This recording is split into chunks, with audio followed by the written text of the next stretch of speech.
सो hey गुरु लोग, welcome back to my new video. अगर अभी तक आपने इसके पहले वाला एपिसोड को नहीं देखा है तो जाकर पहले उसको देख लेना एंड देन इस वीडियो कंटिन्यू करना। तो हमने पिछले वाले एपिसोड में देखा था कि जो हमारा युवान है वो हाइपनो के साथ फाइट कर रहा होता है एंड जैसे उन लोग का फाइट बहुत ज़्यादा सीरियस मोड में पहुंचता है, वहाँ पर अचानक से एडमिनिस्ट्रेटर आ जाता है, जिसे देख करके हाइपनोस बहुत ज़्यादा डरने लगता है और एडमिनिस्ट्रेटर से बहुत ज़्यादा माफ़ी मांगने लगता है। बट एडमिनिस्ट्रेटर इन सब बातों को इग्नोर करता है और हाइपनोस को वहाँ पे से गायब कर देता है, जिसे देख करके जो हमारा युवान है वो थोड़ा स्माइल करता है एंड देन यून और एडमिनिस्ट्रेटर आपस में बातें करने लगते हैं। और जैसे ही वो लोग आपस में बातें करने लगते हैं, उनको पीछे से कोई बंदा सुन रहा होता है, जिसे एडमिनिस्ट्रेटर नोटिस कर लेता है और वहाँ पर से चला जाता है। और जैसे ही एडमिनिस्ट्रेटर वहाँ पर से चला जाता है, हमें वहाँ पर सुन को दिखाया जाता है जो उन लोग की बातों को पीछे से सुन रहा होता है। वो एडमिनिस्ट्रेटर के जाने के बाद हमारे यून के पास आता है और उससे बातें करने लगता है। तो हम इस स्टोरी को यहीं पर से कंटिन्यू करते हैं। जैसे ही योन और हुन अपनी बातों को कंप्लीट कर लेते हैं, ये जो सीन है वो यहीं पर कट होता है। नेक्स्ट सीन में हम हेलमन को देख पाते हैं, जो सेम टाइम पर रोते और हंसते हुए कहता है कि सर, मैंने ये बिल्कुल नहीं सोचा था कि आप यहाँ पास दोबारा आओगे। मेरे को तो आज ये लग रहा था कि यहाँ पास मैं मरने वाला हूँ। उसके ऐसा बोलने के तुरंत बाद हमें उसके सामने हमारे युवान को दिखाया जाता है, जो इसकी बातों को सुनने के बाद थोड़ा चबी फेस बना लेता है एंड आसपास देखने लगता है। तो हमें उसके आसपास बहुत सारे बंदों को बेहोश पड़ा हुआ दिखाया जाता है। इन सब चीज़ों को देख करके युवान हेलमन से कहता है कि हेलमन, देखने से तो ये नहीं लग रहा कि तुम यहाँ पर मरने वाले थे। इस बात को सुनने के बाद हेलमन भी थोड़ा चबी फेस बना लेता है और युवान को रिप्लाई देते हुए कहता है कि हाँ, शायद तक आपने यहाँ पर कुछ अपना जो स्किल है उसको यूज़ किया था, जिस वजह से वो बंदे इस सर्कल के अंदर नहीं आ पाए और मेरे को यहाँ पर नहीं मार पाए। उसके ऐसे बोलते ही हमें हमारी युवान को दिखाया जाता है, जो इन सब बातों को सुन करके थोड़ा सीरियस हो जाता है, जिसे देख करके हेलमन थोड़ा हैरान हो जाता है और थोड़ा घबराते हुए हमारे युवान से पूछता है कि सर, क्या मैंने कुछ गलत कर दिया है जिस वजह से आप इतने ज़्यादा सीरियस हो गए हो। इसे सुनने के बाद युवान थोड़े स्माइल करने लगता है और हेलमन से कहता है कि नहीं, तुमने कुछ भी गलत नहीं किया, बस मैं यहाँ पर तुमसे बहुत ज़्यादा इम्प्रेस हूँ, क्योंकि तुमने आज अंत तक हार नहीं मानी और गिव अप नहीं किया। सही में ये जो चीज़ है वो मुझे बहुत ज़्यादा इम्प्रेस्ड कर रही है। इस बात को सुन करके हेलमन थोड़ा और हैरान हो जाता है। फिर जो हमारा युवान है वो अपनी इन्वेंट्री में से जितने भी फ्लैग हैं उनको निकाल देता है। तो हमें वहाँ पर 618 फ्लैग दिखा जाते हैं, जिसको देख करके जो हेलमन है वो भी थोड़ा हैरान हो जाता है और अपने मन में कहने लगता है कि जरा देखो, जो यो आंसर है उन्होंने यहाँ पर टोटल 618 फ्लैग इकट्ठा किया है। सही में ये जो नंबर है वो बहुत ज़्यादा खतरनाक है। हेलमन ये सब सोच ही रहा होता है कि उसी बीच हमें वहाँ पर हमारे युवान का आवाज़ सुनाई देता है, जो हेलमन से बातें करते हुए कहता है कि हेलमन, मैंने आज अपनी जो भूमिका है उसको निभा लिया, अब ये तुम्हारी पारी है कि तुम यहाँ पर जो अपनी भूमिका है उसको निभाओ। इस बात को सुन करके हेलमन थोड़ा और हैरान हो जाता है। फिर उसी बीच जो हमारा युवान है उसको वो फ्लैग देने लगता है, जिसे देख करके हेलमन अपने मन में कहता है कि सही बोलूँ तो आज मेरे को बहुत ज़्यादा प्राउड फील हो रहा है, क्योंकि मैं युवान सर के आज काम आ पा रहा हूँ। ये बोल करके जो हेलमन है वो उस फ्लैग को ले लेता है एंड जैसे वो फ्लैग को लेता है उसका जो काउंट है वो जस्ट डबल हो जाता है। मतलब कि जो फ्लैग 618 थे वो अचानक से बढ़ करके 1236 हो जाते हैं। जैसे ही फ्लैग का काउंट बढ़ता है, वहाँ पर बहुत सारे नोटिफिकेशन आने लगते हैं, जिसके पहले नोटिफिकेशन में बताया जाता है कि ये जो ट्रायल है वो यहाँ पर सब खत्म हो चुका है। एंड देन सेकंड नोटिफिकेशन आता है जिसमें बताया जाता है कि जो टीम ए है उसके पास टोटल 1236 फ्लैग हैं एंड जो टीम बी है उसके पास टोटल 2 फ्लैग हैं। जिसे देखने के बाद हम लोग ये कह सकते हैं कि यहाँ पर जो टीम ए है वो बहुत ज़्यादा पॉइंट से टीम बी से जीत चुकी है। इन सब चीज़ को देख करके हेलमन लिटरली बहुत ज़्यादा स्माइल करने लगता है। बट उसी बीच वहाँ पर एक और नोटिफिकेशन आता है जिसमें बताया जाता है कि जो टीम ए है वो इस ट्रायल को जीत चुकी है। इस नोटिफिकेशन के खत्म होने के बाद हमें हमारी युवान को दिखाया जाता है, जो कि इस चीज़ को देख करके बहुत ज़्यादा हैरान हो जाता है। उसी समय हम उसके सामने 2 नोटिफिकेशन को दिखाया जाता है, जिसमें से पहले नोटिफिकेशन में बताया जाता है कि किसी अननोन रीज़न की वजह से जो टीम युवान है उनको एडिशनल पॉइंट दिए जा रहे हैं। एंड देन सेकंड नोटिफिकेशन में बताया जाता है कि जो युवान है उसने 10,000 पॉइंट यहाँ पर ऑब्टेन किए हैं। एंड जैसे ही ये नोटिफिकेशन खत्म हो जाते हैं, हमें वहाँ पर सनराइज़ दिखाया जाता है एंड सनराइज़ के बीच वापस फिर से 2 नोटिफिकेशन आते हैं। पहले नोटिफिकेशन में लिखा रहता है कि जो 11th फ्लोर का ट्रायल है वो अब खत्म हो चुका है एंड इसी वजह से आपको जो 12th फ्लोर है उसके अंदर जल्दी से जाना पड़ेगा। तो इसी नोटिफिकेशन के साथ ये जो सीन है वो यहीं पर कट रहता है। नेक्स्ट सीन में हम 12th फ्लोर का एक रूम देखते हैं, जिसके अंदर जो हमारा युवान है वो बैठा रहता है। उसके सामने एक विंडो ओपन रहता है, जिसमें बेसिकली 11th फ्लोर का जो ट्रायल है उसका रैंकिंग दिख रहा होता है। हमें उसके रैंकिंग के फर्स्ट नंबर पे हमारे युवान को दिखाया जाता है एंड जो सेकंड नंबर रहता है उसमें ज्यूस रहता है एंड थर्ड पे हरकुलिस एंड बाकी आप लोग देख ही सकते हो। इन सब चीज़ को देख करके जो हमारा युवान है वो कहता है कि जय देखो, मैं यहाँ पास फर्स्ट नंबर पे आ गया। सही में मैं इस चीज़ से बहुत ज़्यादा सेटिस्फाई हूँ, बट अगर मेरे को लास्ट में एडिशनल पॉइंट नहीं मिलते तो शायद तक मैं फर्स्ट पोजीशन पे नहीं आ पाता, क्योंकि जो मेरे पॉइंट हैं वो 10,000 पॉइंट थे। मेरे ख्याल से जो मेरे को एडिशनल पॉइंट मिले हैं वो एडमिनिस्ट्रेटर ने मेरे को यहाँ पास दिए हैं। वैसा सब सोच ही रहा होता है कि उसी बीच वो फिर से रैंकिंग को देखने लगता है, जहाँ पर उसे सन वुकोंग का नेम दिखता है, जो कि 11th नंबर पर रहता है। इसे देख करके युवान अपने मन में सोचने लगता है और कहता है कि जरा देखो यहाँ पर जो सन वुकोंग का रैंक है वो उसकी एबिलिटीज़ के हिसाब से बहुत ज़्यादा कम है, बट मेरे को इसके पीछे का रीज़न पता है कि उसका जो रैंक है वो इतना ज़्यादा कम क्यों है। ये बोलने के बाद युआन थोड़े पास के सीन याद करने लगता है जहाँ पर वो सन वुकोंग से बातें कर रहा होता है। एंड देन उससे क्वेश्चन पूछते हुए कहता है कि ओए वुकोंग, आखिर में जो तुम्हारा रैंक है 11 फ्लोर में वो इतना ज़्यादा कम क्यों है। इस बात को सुनकर के वुकोंग उसको रिप्लाई देते हुए कहता है कि युआन, जैसे कि तुमको पता ही होगा, जो 11 फ्लोर का ट्रायल है वो एक टीम ट्रायल है और मेरे को टीम ट्रायल करने में कोई दिलचस्पी नहीं होती है। इसीलिए मैंने जो मेरा टीम था उसको छोड़ दिया था और वो जो ट्रायल था उसको पूरी तरीके से अकेले ही किया था। इन सब बातों को याद करने के बाद युआन थोड़ा स्माइल कर देता है एंड फिर वो दोबारा से रैंकिंग को देखने लगता है तो उसे वहाँ अचानक से एरगन का नेम दिखता है जो कि वहाँ पर 6 रैंक पर रहता है। इसे देखने के बाद युआन अपने मन में कहता है कि एज एक्सपेक्टेड, मैंने जैसे एरगन से एक्सपेक्ट किया था वो बिल्कुल ही वैसा ही कर रहा है। जरा देखो वो यहाँ पर 6 रैंक पर है एंड अगर मैं सही सोचूं तो वो दिन ब दिन और भी ज़्यादा पावरफुल होता जा रहा है धीरे धीरे करके। ये बोलने के बाद युआन थोड़ी देर के लिए शांत रहता है एंड देन थोड़ा भारी आवाज़ में कहता है कि क्या जो एरगन है उसको उन सब बातों से फ़र्क पड़ा होगा जो मैंने ओलंपस के साथ फर्स्ट फ्लोर और 11 फ्लोर में किया है। ये बोल करके वो थोड़ा सोचने लग जाता है एंड देन अपने ही क्वेश्चन का आंसर देते हुए कहता है कि मैं यहाँ पर ये बैट लगा के कह सकता हूँ कि एरगन पहले के जैसा नहीं होगा। सही में यहाँ पर मैं बहुत ज़्यादा क्यूरियस हूँ कि आखिर में वो कितना ज़्यादा स्ट्रॉन्ग हो गया है, मुझे उसे देखना है। युआन कैसे बोलते ही ये जो सीन है वो यहीं पर कट जाता है।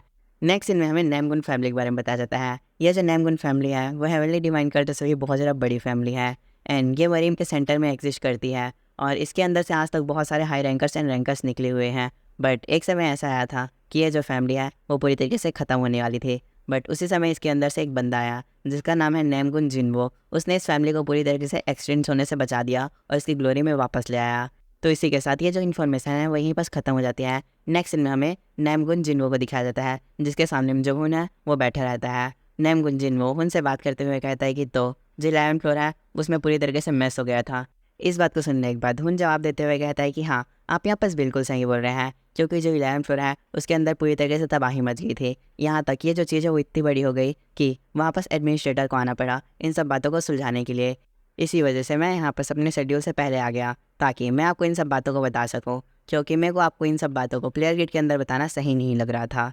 जैसे ही हुन अपनी बातों को कंप्लीट करता है हमें उसके बाद जिन्वो को दिखाया जाता है जो इन सब बातों को सुनने के बाद अपने मन में सोचता है कि तो जो ओलंपस है वो नेक्स्ट जिगेंटोमेंसिया को परफॉर्म करने के लिए एसोफेटस की तलाश में था। बट जैसे उन लोगों को एसोफेटस मिला तो किम युआन ने उसको वापस जाने से रोक दिया। इसीलिए जो ओलंपस है वो किम युआन को मारना चाहते हैं। इन सब बातों को सोचने के बाद जिन वो अपने प्लेस से खड़ा हो जाता है और फिर उनसे बातें करते हुए कहता है कि हुन, तुमने मेरे को एक और बात बताया था जिसमें तुमने बोला था कि जो तुम्हारी टीम है उसके अंदर तुमने एक एसगार्ड के बंदे को ज्वाइन कराया है, क्या ये सही है। इसको सुनने के बाद हुन फिर कह देता है कि हाँ, आप यहाँ पर दोबारा सही बोल रहे हैं, मैंने एक एसगार्ड के बंदे को अपनी टीम में ज्वाइन कराया है, उसका नाम है गिबोनॉस।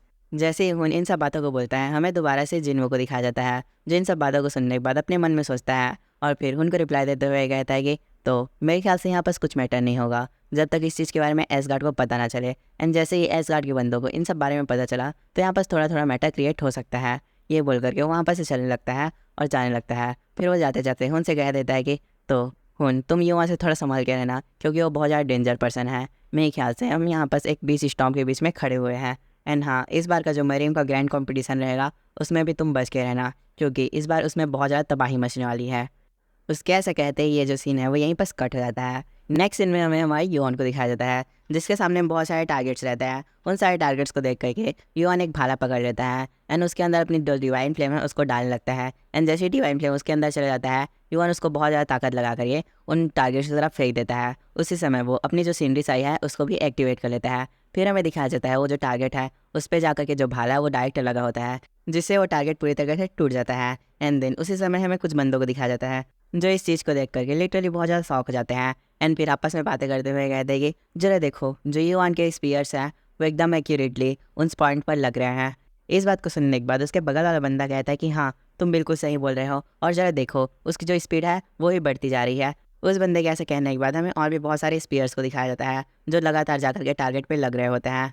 फिर हमें उसी बीच दो और बंदों को दिखाया जाता है जो इन सब चीज़ों को देख करके थोड़ा हैरान रहते हैं। फिर जो रेड क्लॉथ वाला बंदा रहता है वो बात करते हुए कहता है कि आखिर में ये जो युआन है वो कितने सारे टारगेट्स को तोड़ने का प्लान कर रहा है। इसको सुन करके जो येलो क्लॉथ वाला बंदा रहता है वो उसका रिप्लाई देते हुए कहता है कि मेरे ख्याल से युआन यहाँ पास एक नया रिकॉर्ड बनाने का ट्राई कर रहा है। वो बंदा जैसे ही ऐसा बोलता है हमें फिर से टारगेट्स को दिखाया जाता है जो इन स्पीयर के लगने से टूट रहे होते हैं।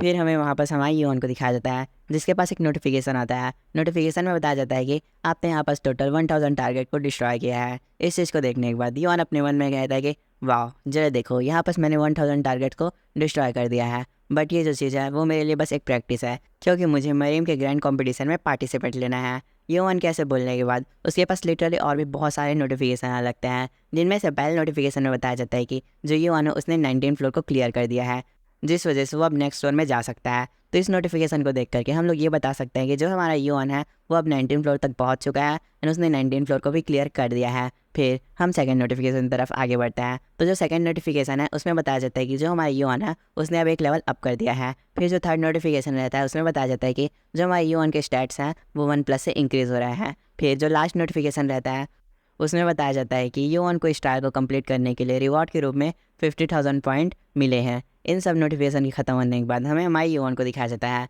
जिसके सामने में एक विंडो ओपन हुआ रहता है। उस विंडो को देख करके अपने मन में कहता है कि जरा देखो, ये जो ट्रायल है उसको ख़त्म होने में अभी 5 मिनट बचे हुए हैं, बट मैंने इस ट्रायल को इसके टाइम लिमिट से पहले ही ख़त्म कर दिया। मेरे को इस ट्रायल के अंदर 100 टारगेट को तोड़ने की ज़रूरत था, बट मैंने इससे 10 गुना किया, फिर भी से इसका जो रिवॉर्ड है वो उतना अच्छा नहीं है। ये बोलने के बाद यून थोड़ी देर के लिए शांत जाता है एंड देन फिर अपनी बातों को कंटिन्यू करते हुए कहता है कि मेरे ख्याल से मुझे अच्छे रिवॉर्ड के लिए 20 या 20 से ऊपर के फ्लोर को क्लियर करने की ज़रूरत है, बट जो 20 फ्लोर है मैं उसे अभी क्लियर नहीं करना चाहता, क्योंकि उसे क्लियर करने में मुझे थोड़ी डिफ़िकल्टीज़ का सामना करना पड़ सकता है। तो फिर इसीलिए मैं अभी के लिए ये जो टावर है उसको क्लाइम करना बंद कर रहा हूँ। इस बीच में मैं जो अपना मैजिक पावर है उसको बढ़ा लूँगा। ये बोल करके वो जो अपना मैजिक पावर का स्टैट रहता है उसको अपने सामने में ओपन कर लेता है। वो जैसे ही ओपन करता है हमें उसका मैजिक पावर दिखाया जाता है, जो कि टोटल अभी 99 रहता है। वो उसको देख करके अपने मन में दोबारा कहता है कि मेरे ख्याल से ये जो मेरी मैजिक पावर है उसको बढ़ाने का एक बहुत अच्छा तरीका है, और वो तरीका है the great scarlet medicine ball. ये एक प्रकार का एलेक्सियर है जो हर 3 ईयर के बाद मरीम वर्ल्ड में बनता है, एंड इसे पाने के लिए मुझे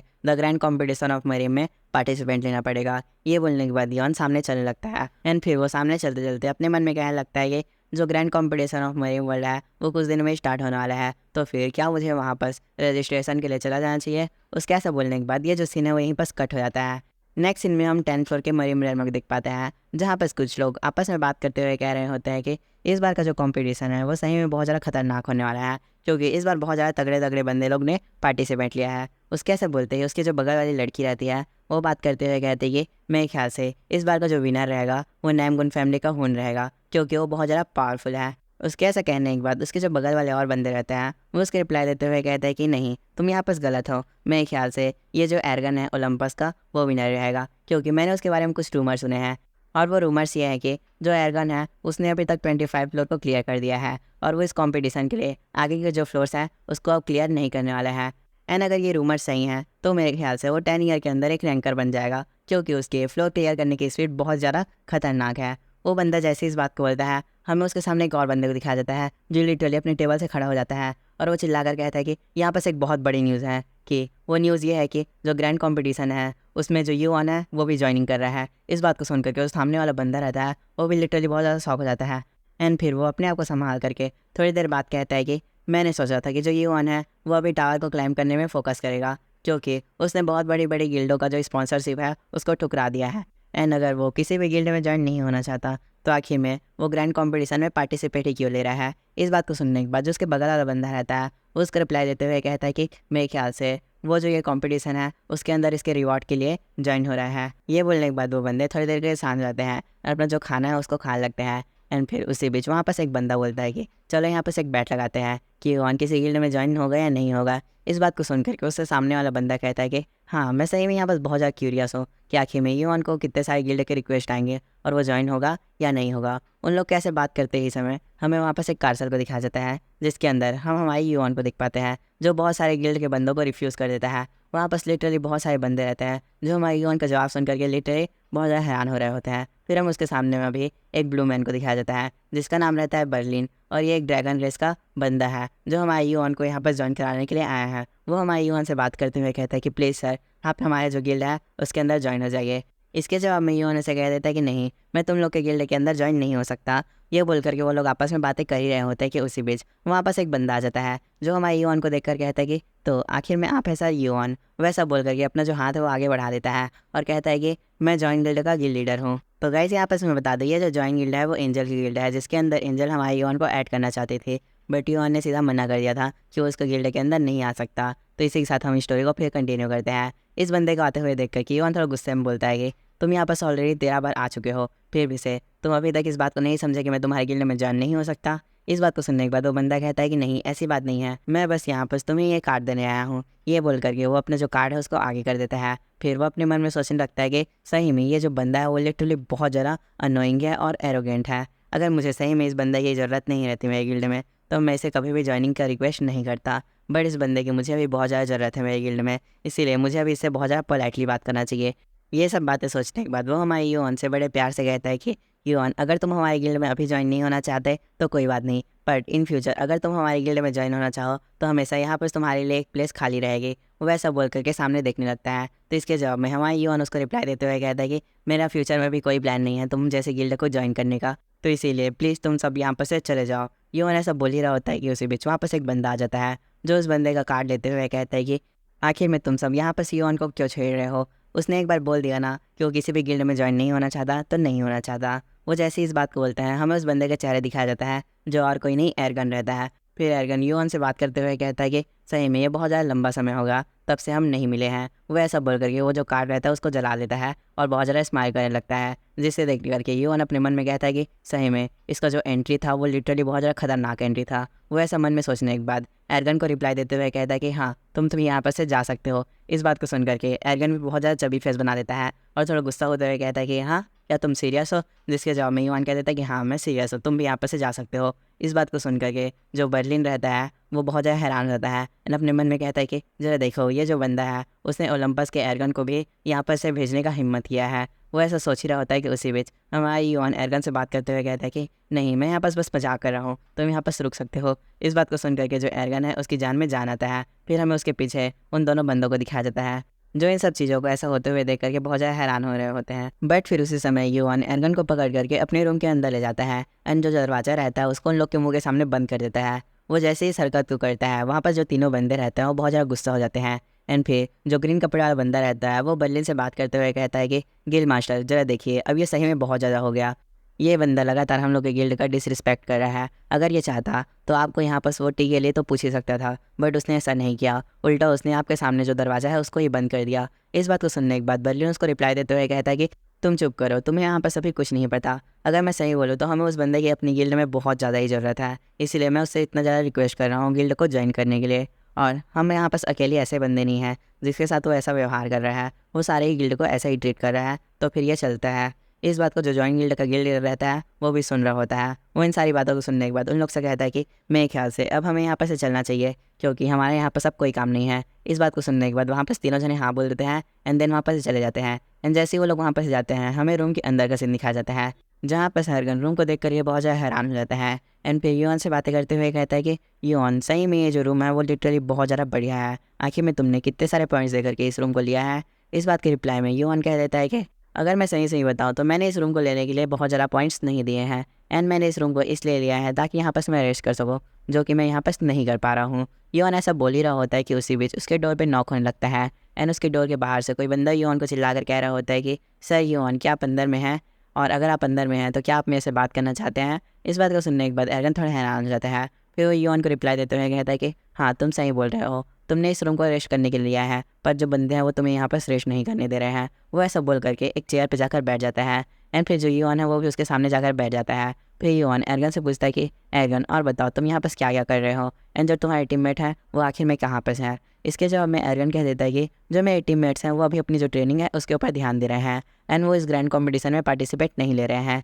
इन सब बातों को सुनने के बाद यून अपने सिर को हाँ में हिला देता है, जिसे देख करके एरगन भी थोड़ी देर के लिए शांत रहता है एंड फिर एरगन अपनी बात को कंटिन्यू करते हुए कहता है कि यून, मैंने यहाँ पर तुम्हारे बारे में एक रूमर सुन रखा है कि तुमने यहाँ पर एक बहुत बड़े ट्रबल को क्रिएट कर दिया, तुमने इसोफिटस को ओलंपस के द्वारा ले जाए जाने से रोका है, क्या ये बात सही है? इस बात को सुनने के बाद यून कुछ नहीं बोल पाता। फिर एरगन अपनी बात को कंटिन्यू करते हुए कहता है कि यून, आखिर में तुम यहाँ पर पागल हो गए हो क्या? तुम्हें तो ये पता ही होगा ना कि जो मेरे फादर है वो कितने ज़्यादा पावरफुल है और वो क्या क्या कर सकते हैं। तो इन सब बातों को जानते हुए भी तुमने अंत में इस जैसा कदम क्यों उठाया यून? मुझे रिप्लाई दो। इस बात को सुनने के बाद योन उसको रिप्लाई देते हुए कहता है कि एर्गन, अगर तुम्हें इन सब चीज़ों के बारे में पता है तो आखिर में यहाँ पर तुम क्या करने आए हो, तुम्हें तो मेरा यहाँ पर एनिमी होना चाहिए। इस बात को सुनने के बाद एर्गन थोड़ा सीरियस हो जाता है एंड फिर योन की बातों का रिप्लाई करते हुए कहता है कि योन, तुम्हें ये पता ही होगा कि मैं उस टाइप का पर्सन नहीं हूँ जो किसी की भी बातों पर बिना सोचे समझे भरोसा कर ले एंड अपने जो फ्रेंड है उसी को ही अपना दुश्मन बना ले। एंड हाँ, तुमने जो किया है उससे मुझे कुछ फ़र्क नहीं पड़ता एंड फ़र्क पड़ता है हेरा और उसके बंदों को। जो एरेस एंड हेरा है उनको इस बात से बहुत ज़्यादा फ़र्क पड़ता है। वो लोग ऐसे ही चांस का वेट करते रहते हैं ताकि वो ओलंपस के अंदर अपनी जो जगह है उसको और भी अच्छे तरीके से बना सके। इस बात को सुनने के बाद दियोन उससे कह देता है कि ओह, जो हेरा और एरेस है वो इन सब चीज़ों के बारे में ज़्यादा इंटरेस्टेड है, तो फिर जी उसका क्या ख्याल है, क्या वो इन सब बातों पे इंटरेस्टेड नहीं है। इस बात को सुनने के बाद एर्गन थोड़ी देर के लिए शांत जाता है एंड फिर योन को रिप्लाई देते हुए कहता है कि तुम यहाँ पर पहले बंदे हो जिससे जो मेरे फादर करने में उसको इतनी ज़्यादा केयरलेसली लिया है। बट अगर तुमने अब पूछ दिया है तो मैं तुम्हें बता दूँ कि जो मेरे फादर हैं वो अभी इस टावर के लास्ट फ्लोर पर अटैक करने का ट्राई कर रहे हैं। इसी वजह से वो बहुत ज़्यादा लंबे समय से ओलंपस के अंदर नहीं आए हैं, शायद तक उनको इस बात के बारे में पता भी नहीं होगा। इन सब बातों को सुनने के बाद योन एर्गन को तो कुछ नहीं कहता बट अपने मन में सोचने लगता है कि जरा देखो, ये लोग 100 फ्लोर को लास्ट फ्लोर बोल रहे हैं बट मेरे ख्याल से ऐसा ये लोग इसलिए बोल रहे हैं क्योंकि इस टाइमलाइन में किसी ने भी 100 फ्लोर को क्लियर नहीं किया है और उसके आगे के एग्जिस्टेंस के बारे में यहाँ पर किसी को भी नहीं पता है। इन सब बातों को अपने मन में कहने के बाद योन थोड़ी देर के लिए शांत रहता है बट उसी समय हमें फिर से एर्गन का आवाज़ सुनाई देता है जो योन से बातें करते हुए कहता है कि एनीवे, तुम इन सब बातों को छोड़ो, तुम यहाँ पर ज़्यादा चिंता मत करो क्योंकि जब मेरे फादर आएंगे तब मैं उनसे तुम्हारे बारे में बात करूँगा और तुम्हें माफ़ करने के लिए बोलूँगा। बट आखिर में योन, तुमने उस जैसे गद्दार को यहाँ पर क्यों बचाया। इस बात को सुनने के बाद योन थोड़े गुस्से में कहता है कि चलो अब मैं यहाँ पर से जा रहा हूँ। इसको देख करके जो एर्गन है वो लिटरली बहुत ज़्यादा शॉक हो जाता है और कहता है कि योन, आखिर में यहाँ पर सडनली क्या हुआ जो तुम यहाँ पर से जा रहे हो। जिसके जवाब में योन उससे कह देता है कि एर्गन, मैं यहाँ पर उस बंदे से मिलने जा रहा हूँ जिसे तुम अभी गद्दार कह रहे थे, क्या तुम भी मेरे साथ चलना चाहोगे उससे मिलने के लिए। इस बात को सुनने के बाद एर्गन दोबारा से बहुत ज़्यादा शौक आता है एंड देन इसी के साथ ये जो सीन है वो यहीं पर कट जाता है। नेक्स्ट सीन में हम वेलकैरो का वर्कशॉप देखते हैं जहाँ पर वेलकैरो काम कर रहा होता है एंड जैसे वो अपना काम कंप्लीट कर लेता है वो अपने मन में कहने लगता है कि जो देखो, मैंने पिछले 4 दिन से अपने आप को बहुत ज़्यादा पुश किया है इन सारे आर्मर्स को बनाने के लिए। ये बोलने के बाद वो सामने देखता है तो उसके सामने बहुत सारे आर्मर्स पड़े रहते हैं। उन सब आर्मर्स को देखने के बाद वो थोड़ी देर के लिए शांत रहते हैं एंड फिर अपने मन में अपने आप से बातें करते हुए कहता है कि मैंने बहुत लंबे समय से किसी के लिए यहाँ पर वेपन नहीं बनाया है। मैंने जो लास्ट वेपन बनाया था उसको उस बच्चे के लिए बनाया था जो कि वो शॉर्ट था। एंड शॉर्ट से याद आया, आखिर में योन है कहाँ। वो जब लास्ट बार आया था तब उसने बोला था कि वो बहुत जल्दी आएगा बट यहाँ पर बहुत लंबा समय बीत गया है, फिर वो यहाँ पर नहीं आए हैं। ये बोलने के बाद वेलकैरो अपने वर्कशॉप के गेट की तरफ देखने लगता है एंड उसे देख करके अपने मन में कहता है कि मैं आशा कर रहा हूँ कि वो बच्चा जल्दी से जल्दी यहाँ पास आ जाए क्योंकि मुझे उसकी बहुत ज़्यादा चिंता हो रही है। वो ऐसा बोल ही रहा होता है कि उसी बीच उस गेट के बाहर से हमारे योन का आवाज़ आता है जो बोल रहा होता है कि क्या आप अंदर में हैं। इसे सुनने के बाद वेलकैरो बहुत ही ज़्यादा खुश हो जाता है एंड अपने मन में राहत की सांस लेने लगता है। फिर उसी बीच वो जो गेट है वो खुल जाता है एंड जैसे गेट खुलता है वहाँ पर हमें हमारे योन को दिखाया जाता है एंड जैसे ही वेलकैरो हमारी योन को देखता है वो जल्दी से अपनी खुशी को छुपा लेता है एंड थोड़ी रूड आवाज़ में योन से कहता है कि योन, क्या तुम अंदर आने से पहले गेट को नॉक नहीं कर सकते हो।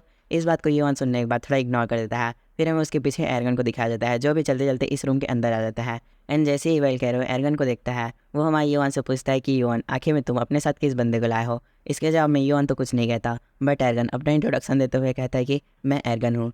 इस बात को सुनने के बाद वेलकैरो एर्गन को रिप्लाई देते हुए कहता है कि मुझे लगा ही था क्योंकि तुम अपने फादर की तरह सिमिलर दिखते हो। जिसके जवाब में एर्गन थोड़ा घबराते हुए वेलकैरो से कहता है कि हाँ, आप सही बोल रहे हैं क्योंकि मैं अपने फादर की तरह सिमिलर दिखता हूँ। इस बात को सुनने के बाद वेलकैरो अपना पावर एक्टिवेट कर लेता है जिसे देख करके एर्गन थोड़ा डर जाता है एंड फिर वेलकैरो एर्गन से कहता है कि क्या तुम ओलंपस के बाकी लोगों की तरह यहाँ पर मुझे पकड़ने आए हो। इस बात को सुनने के बाद एर्गन थोड़ा घबराते हुए कहता है कि नहीं, मैं आपको यहाँ पर पकड़ने नहीं आया हूँ, मुझे आपसे बस यहाँ पर मिलना था। जिसके जवाब में वेलकैरो थोड़ा गुस्सा होते हुए एर्गन से पूछता है कि एर्गन, आखिर में तुम मुझसे यहाँ पर क्यों मिलना चाहते थे। जिसे सुनने के बाद एर्गन रिप्लाई देते हुए कहता है कि क्योंकि मुझे यहाँ पर ओलंपस के ऊपर भरोसा नहीं है, इसीलिए यहाँ पर मैं आपसे मिलना चाहता था। इसे सुनने के बाद वेलकैरो लिटरली बहुत ज़्यादा शॉक हो जाता है एंड अपने मन में कहने लगता है कि ये कोई नॉर्मल पर्सन नहीं है जो ओलंपस के ऊपर भरोसा नहीं कर रहा है। ये जियोस का डायरेक्ट डिसेंडेंट है जिसे ओलंपस के ऊपर भरोसा नहीं है। ये बात लिटरली सही में बहुत ज़्यादा बड़ी बात है। वो ऐसा सोच ही रहा होता है कि उसी बीच एर्गन अपनी बात को कंटिन्यू करते हुए कहता है कि सर, जब से मैं ओलंपस के अंदर जन्मा हूँ तब से मुझे वहाँ के लोगों ने सिखाया है कि जो इसोफेटस है वो एक गद्दार है। मैं पहले इस बात पे भरोसा करता था बट मैं कुछ दिनों पहले एक फ्रेंड से मिला जिसने मेरे को बताया कि जो इसोफेटस है वो गद्दार नहीं है एंड मेरे को उस फ्रेंड के ऊपर बहुत ज़्यादा भरोसा है। इसी वजह के कारण मैं आपसे यहाँ पर मिलने आया हूँ ताकि मैं आपसे मिल करके सारी सच्चाई का पता लगा सकूँ। एर्गन ऐसा बोलने के बाद थोड़ी देर के लिए शांत हो जाता है। फिर उसी बीच हमें वेलकेरो को दिखाया जाता है, जो इन सब बातों को सुनने के बाद एर्गन को तो कुछ रिप्लाई नहीं देता, बट एर्गन को बड़े ध्यान से देख करके अपने मन में कहता है कि जरा देखो, एर्गन के जो बाल और आँखें हैं वो पूरी तरीके से उसके फादर की तरह मिलते हैं। शायद ऐसा इसलिए है क्योंकि इसके अंदर इसके फादर का ब्लड बहुत ज़्यादा है, बट यहाँ पर इन लोग के बीच में एक डिफरेंस है और वो है इनका बिहेवियर। जिसके फादर का बिहेवियर है वो इससे बहुत ज़्यादा अलग है। इन सब बातों को सोचने के बाद वेलकेरो एर्गन से बातें करते हुए कहता है कि एर्गन, तो फाइनली अब तुमने मुझे देख ही लिया है, तो तुम्हें क्या लगता है कि क्या चीज़ सही है। इसके जवाब में एर्गन कह देता है कि मैं भी पूरी तरीके से श्योर नहीं हूँ, क्योंकि मैं आपसे अभी अभी ही मिला हूँ, तो मैं अभी इतने जल्दी डिसीजन नहीं ले सकता। ये बोलने के बाद एर्गन थोड़ी देर के लिए शांत रहता है एंड फिर वो आसपास को देखने लगता है। एंड जैसे ही वो आसपास को देख लेता है, वो दोबारा वेलकेरो से बातें करते हुए कहता है कि आपने ओलंपस के लिए पहले बहुत सारे वेपन्स बनाए थे, बट अभी देखने से ये लग रहा है कि आपने यहाँ पर वेपन बनाना छोड़ दिया है। क्या मैं सही बोल रहा हूँ इफेस्तुस? इस बात को सुनने के बाद वेलकेरो रिप्लाई देते हुए कह देता है कि हाँ एर्गन, तुम यहाँ पर बिल्कुल सही हो, मैंने यहाँ पर वेपन बनाने बंद कर दिए हैं। जैसे ही एर्गन इस बात को सुनता है, वो अपना क्वेश्चन आगे पूछते हुए कहता है कि इफेस्तुस, आखिर में आपने यहाँ पर वेपन बनाना क्यों बंद किया। एर्गन कैसे बोलते ही वहाँ पर पूरी तरीके से सन्नाटा मच जाता है। फिर हमें हमारी युवान को दिखाया जाता है जो अपनी आंखें बंद कर लेता है। फिर उसी वक्त हमें वेलकेरो का आवाज़ सुनाई देता है, जो एर्गन से बातें करते हुए कहता है कि एर्गन, अब तुमने इस बात को पूछ ही लिया है तो ठीक है, मैं आज इसका तुम्हें रिप्लाई देने वाला हूँ। तो फिर इसीलिए तुम इस बात को अच्छे से सुनना और अपने दिमाग में बैठा लेना, क्योंकि मैं इस बात को तुम्हें बस एक ही बार बताने वाला हूँ। ये बोलने के बाद वेलकेरो थोड़ी देर के लिए शांत रहता है एंड फिर वो बहुत ज़्यादा सीरियस आवाज़ में एर्गन को कहता है कि इस बात की शुरुआत होती है जैगेंटोमेंसिया के पहले। जैगेंटोमेंसिया के पहले जो जाइंट रेस थी वो बहुत ज़्यादा पावरफुल थे एंड उनकी स्ट्रेंथ का मुकाबला कोई नहीं कर पाता था, इसीलिए वो टावर के अंदर रूल किया करती थी। एंड इस चीज़ को देख करके जो बाकी की रेसर्स थी वो जाइंट रेस से बहुत ज़्यादा डर करती थी, बट ओलंपस के साथ ऐसा नहीं था। ओलंपस हमेशा से जाइंट रेस को फॉलो करती थी एंड इसीलिए ओलंपस धीरे धीरे करके पावरफुल होती गई।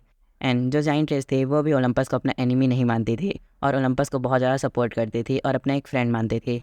एंड उन्हीं फ्रेंड में से मैं एक था। तो जाइंट्स ने मुझे ओलंपस के लिए हथियार बनाने के लिए बोला था, तो मैंने उसके लिए बहुत सारा हथियार बना दिए थे, क्योंकि जाइंट्स ओलंपस को वहाँ पर सपोर्ट करना चाहती थी। बट इसका उल्टा हुआ, मेरे ही द्वारा बनाया गया हथियार से मेरे ही फ्रेंड के चेस्ट पर वार किया गया और उनको वहाँ पर मार दिया गया। इसी से वहाँ पर जैगेंटोमेंसिया स्टार्ट हुई। तो हाँ, तुम यहाँ पर सही सोच रहे हो, जो जैगेंटोमेंसिया है वो एक प्रकार की वॉर है जो जाइंट्स के अपोजिट में खेली गई थी। एंड इस वॉर के दौरान पूरे जाइंट रेस को ख़त्म करने का प्लान किया गया था और ये जो वॉर है उसको ओलंपस के द्वारा स्टार्ट किया गया था, जिसका सेंटर उस समय ज्यूस था। एंड इस वॉर के पीछे का रीज़न ओलंपस के अंदर खेली गई डर्टी पॉलिटिक्स थी। उस समय ओलंपस के अंदर बहुत खतरनाक तरीके से पॉलिटिक्स के साथ खेला गया था, जिस कारण से ओलंपस जाइंट की दुश्मन बन गई और उनके ऊपर अटैक कर दिया। तो यहीं से ये जो वॉर है वो स्टार्ट हुई थी। एंड जैसे ये वॉर स्टार्ट हुई थी, आसपास चारों तरफ बस खून की नदियाँ ही बहने लगी। बट सिचुएशन तब तक ठीक थी जब तक इसमें एसगार्ड नहीं आई। एंड जैसे ही एसगार्ड ओलंपस के साथ मिली, जो जाइंट्स थे उनके लिए सिचुएशन बहुत ज़्यादा खतरनाक हो गई। सारे जाइंट्स धीरे धीरे करके मारे जाने लगे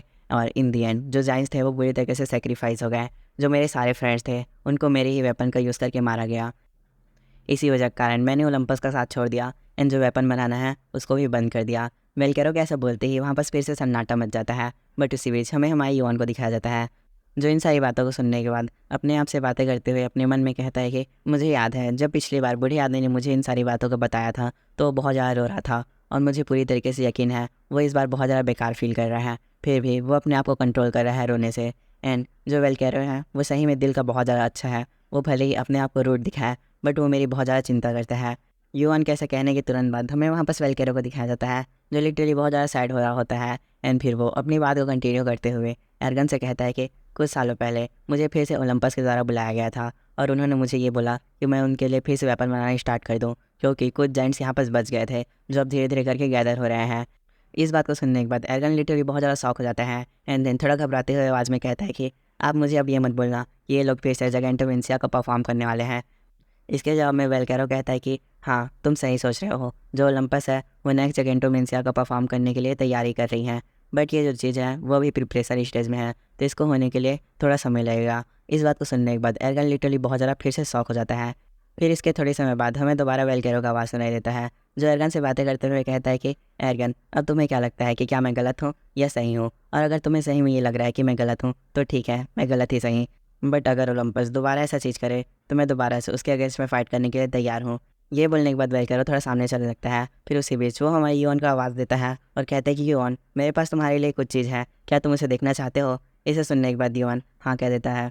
फिर वेलकेरो कह देता है कि ठीक है, तो जल्दी से स्टोरेज रूम में आ जाओ। इस बात को सुनने के बाद योन पे वेलकेरो के पास जाने लगता है, बट उसी बीच वो जाते जाते समय एर्गन को देखता है, और एर्गन को देखने के बाद अपने मन में कहने लगता है कि मेरे ख्याल से अभी जो एर्गन है वो बहुत ज़्यादा सदमे में होगा, इसीलिए इसे अकेला ही छोड़ना ठीक है, इससे ये अपने थॉट्स को क्लियर कर पाएगा। ये बोलने के बाद युआन वहाँ पर से चला जाता है। एंड जैसे ही युआन वहाँ पर से जाता है, जो एर्गन है वो बहुत ज़्यादा गुस्से में अपना जो मुट्ठी है उसको बंद कर लेता है। फिर हमें उसके बाद दोबारा वेलकेरो और युआन को दिखाया जाता है, जो चलते चलते सीढ़ी से नीचे उतर रहे होते हैं। बट उसी बीच वेलकेरो युआन से बातें करते हुए कहता है कि युआन, तुमने यहाँ पास बहुत ज़्यादा सही काम किया उस बच्चे को मेरे पास ला करके, क्योंकि उसे देखने से ऐसा लग रहा है कि शायद तक वो हमारी बातों को समझ सकता है। जिसके जवाब में युआन भी अपना सिर हिला देता है। एंड फिर वो लोग चलते चलते एक डोर के पास आ जाते हैं। एंड जैसे ही वो लोग वहाँ पास पहुँचते हैं, वेलकेरो आगे बढ़ करके उस डोर के ऊपर एक जो सील लगी रहती है उसको अनलॉक कर देता है। एंड फिर युआन से बातें करते हुए कहता है कि युआन, तुमने मुझसे जैसा रिक्वेस्ट किया था मैंने इस चीज़ को वैसे ही बनाया है। इस चीज़ को बनाने में तुम्हारे द्वारा दिए गए सारे एडमेंटियम का यूज़ कर दिया गया है।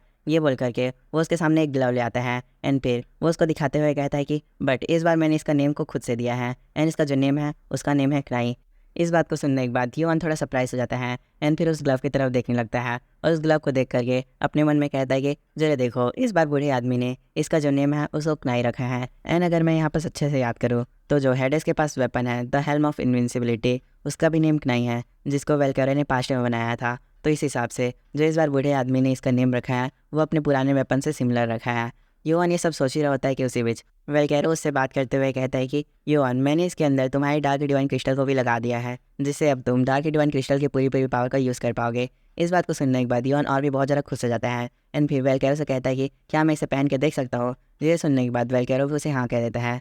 इस बात को सुनते ही युआन तुरंत ही अपने जो कनाई है उसको पहन लेता है। युआन को कनाई को पहनते हुए देख करके वेलकेरो अपने मन में कहने लगता है कि जरा देखो, ये जो बच्चा है वो सही में बहुत ज़्यादा पावरफुल है, बट मेरे को इसके लिए थोड़ा सा चिंता हो रहा है, क्योंकि इस कनाई की पावर युआन की सोच से भी बहुत ज़्यादा है। तो सही में यहाँ पास मैं बहुत ज़्यादा चिंतित हूँ कि आखिर में ये इसको यूज़ भी कर पाएगा या नहीं। वो ऐसा सोच ही रहा होता है कि उसी बीच हमें हमारे युआन को दिखाता है, जो उस कनाई को यूज़ करने लगता है। एंड जैसे ही उसको यूज़ करने के बाद सामने देखता है तो उसके सामने से जो वेलकेरो है पूरी तरह से गायब हो जाता है। एंड जो युआन है वो अलग ही एक स्पेस में आ जाता है। एंड जैसे ही वो वहाँ पास पहुँचता है उसके सामने में एक अचानक से आँख खुल जाता है, जिसे देख करके युआन बहुत ज़्यादा घबरा जाता है। एंड फिर वो जो आँख रहता है वो हमारे युआन से पूछता है कि आखिर में तुम हो कौन। इस बात को सुनने के बाद युआन मुझसे पूछता है कि मेरा भी ये सेम क्वेश्चन है, आखिर में तुम कौन हो। इस बात को सुनने के बाद वो जो आई रहता है वो हमारे युआन को तो कुछ रिप्लाई नहीं देता। एंड उसे देखने लगता है। फिर उसे देखने के बाद कहता है कि ओ, तो तुम डिफरेंट टाइमलाइन से हो। इस बात को सुन करके जो युआन है वो बहुत ज़्यादा घबरा जाता है।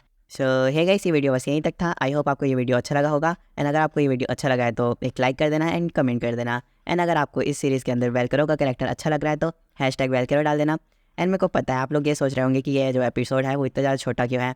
तो इसका सीधा सीधा रीज़न ये है कि मैंने इस एपिसोड को कल डब करना स्टार्ट किया था। एंड जैसे ही मैंने स्टार्ट किया था तो मेरे को लगा था मैं बहुत लंबा वीडियो बना लूँगा, बट ये जो एपिसोड है उसके अंदर बहुत ज़्यादा ही एक्सप्लेन करना पड़ा। इस वजह से इसका जो लेंथ है वो थोड़ा छोटा बढ़ गया। सो मेरे को इसके लिए थोड़ा माफ़ कर देना।